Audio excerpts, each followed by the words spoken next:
घरी नासलेल्या दुधापासून पनीरची भुर्जी. ठीक आहे, तेल टाकायला ठेवलं आहे, जिरं टाकले, थोडीशी मोहरी टाकली.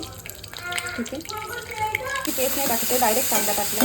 ठीक आहे, कांदा थोडासा परतून घ्यायचा, गॅस बारीक केलं, थोडासा मोठा करते. असंच भाकरी करून दिलं त्यामुळे थोडासा खराब आहे, तर एकदमच म्हटलं जेवण झालं की साफ करून घेऊ. कांदा थोडा फ्राय करून घेते, मग टाकते टमॅटो.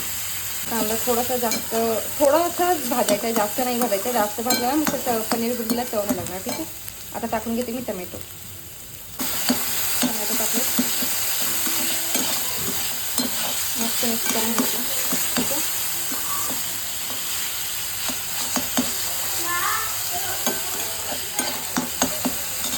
टमॅटो छान परतला. आपण टाकून घेऊया थोडीशी हळद.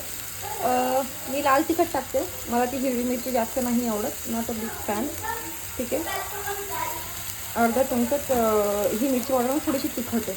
ठीक आहे, मी अर्धा चमचाच टाकली, जास्त नाही टाकली.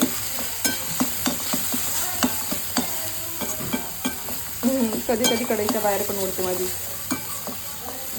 ठीक आहे, आता हे मिक्स होते थोडं 2 मिनटं. नासलेलं दुधाचं पनीर. ठीक आहे, आता हे मी टाकणार आहे कढईत. आता हे पनीर टाकलं आहे, मस्तपैकी याला एकत्र करायचं. आणि तुम्हाला वाटलं तर वरतून थोडीशी क्रीम टाकायची, नाही टाकली तरी ठीक आहे. ओके, आता हे मस्तपैकी एकत्र मिक्स करायचं आणि टाकायचं वरतून कोथिंबीर आणि थोडंसं मीठ.